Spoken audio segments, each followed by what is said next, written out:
Pete Carroll, hired by the Las Vegas Raiders. Ladies and gentlemen, the coaching carousel continues to go round and round and round and round. What an insane offseason. It is legitimately every 10 minutes, every 15 minutes, every 20 minutes, news breaks. And this time out of absolutely nowhere, Pete Carroll, not just like rumored to or linked to, boom. Pete Carroll, the next head coach of the Las Vegas Raiders. I'll tell you this. Pete Carroll's a hell of a coach, no doubt about it. I would assume this is, the way I look at this is the Raiders didn't get their guy, okay? Whether it was Ben Johnson or whoever. They didn't get who they wanted, so they went and got an adult. They went and got someone who can stabilize the organization, take the team, and put a adult in the room. Okay, we saw Jacksonville do this with Doug Peterson after Urban Meyer. And it's what they needed. They needed someone to say, look, this is how you become an NFL franchise. This is how you operate. This is how you do things. I think that's what Pete Carroll is about to do for the Las Vegas Raiders. I think the Antonio Pierce thing we know was a total disaster. And if you look back at the Raiders, they have not had an adult in the room since John Gruden. You're talking about, I know he was before Gruden, but Dennis Allen, Josh McDaniels, Antonio Pierce, like just a laundry list of losers, a laundry list of Barnum and Bailey's favorite clowns, and Pete Carroll can come in there and at least stabilize the franchise for a year, 2 years, whatever, until they find their guy, until they find their true successor. Word on the street is Tom Brady is kind of running things in Las Vegas, and he may have a serious say in what's going on moving forward with the franchise, which I think is fine. But I like the move with the Raiders. I like the stability. Pete Carroll is old AF. He'll be 74, which is the oldest head coach in NFL history. To show you how old Pete Carroll is, 2 notes. 1, he is 5 years older than Saints GM Mickey Loomis. Okay. 2, Pete Carroll before going to USC, which is obviously before Seattle, before that, he was hired as the head coach of the New England Patriots, replacing Bill Parcells. Okay, so, I mean, this guy, old as hell, all right? Old AF. You know Jurassic Park, the beginning where they're dusting off that the dinosaur? That's Pete Carroll, okay? That's how old that guy is, all right? So, he ain't here for a long time. Okay, he's here for a good time. The Raiders will be the 4th franchise that Pete Carroll has been the head coach for, along with the Jets, Patriots, and Seahawks. He'll be the 6th coach in NFL history to be the head coach for 4 or more franchises, and just the 3rd in the Super Bowl era. Pete Carroll turned 74 years old in September. He'll surpass Romeo Crennel as the oldest head coach in NFL history. Mina, you watched Carroll for years as we welcome you onto the show. Mina Kimes, RC, and Dan Orlovsky here. You watched him every Sunday. By the way, Mina Kimes is a big-time Seahawks fan, so she certainly has an inside look at Pete Carroll. As a Seahawks fan, right, is he a good fit in Vegas?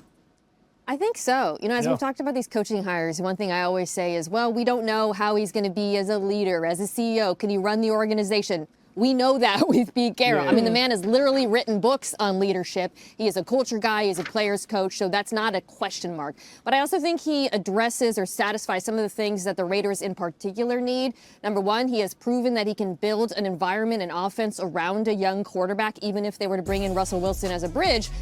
Damn it, Mina. I was just about to say that. So the Raiders, on top of missing their guy in their coach, which maybe is Vrabel, maybe it's Ben Johnson, whoever, they also whoopsie-poopsie their way out of the 1st overall pick. Okay, so if they don't get Shedeur Sanders, if they don't get Cam Ward, then I think the Raiders are a great landing spot for Russell Wilson. Obviously, he's got ties with Pete Carroll.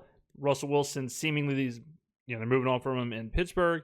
He still has something left. Okay, so Pete Carroll is kind of the guy where it's like, yeah, he could use a bridge quarterback. He can stabilize things for a year, 2 years with that quarterback, make the Raiders something, develop, create that culture to develop some of the younger players like Brock Bowers until the Raiders figure out what direction they're going for long-term with a coach and quarterback and whatever else. So I like the move because it's the Raiders understanding who they are.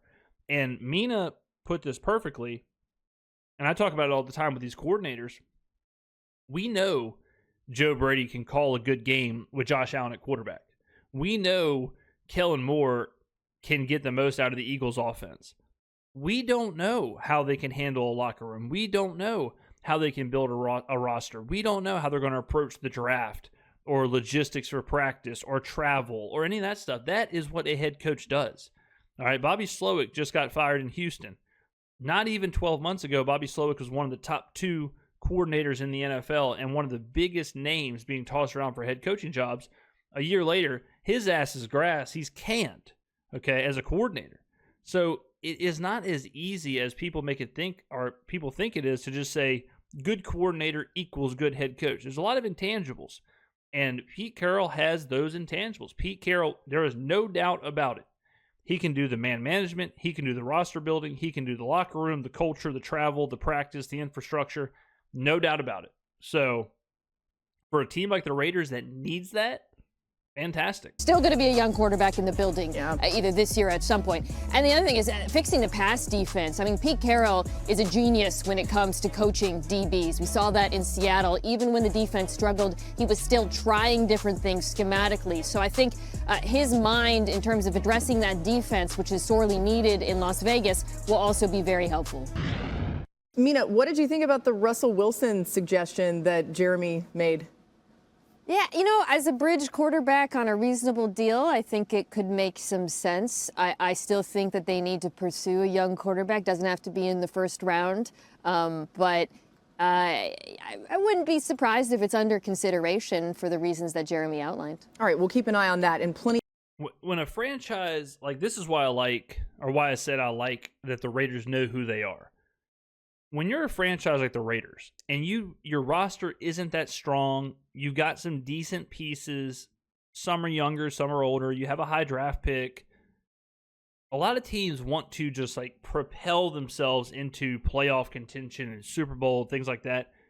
But in reality, what a team needs to do is build from the ground up. Get your infrastructure, get your foundation, get all that ready, and slowly build up. Now, if you hit a generational player like, you know, Joe Burrow or whatever, it expedites a lot of this. But I like this approach of going with, to go with Pete Carroll, to go with Russell Wilson or a bridge quarterback, and start to build, you know, because that takes the pressure off of the draft.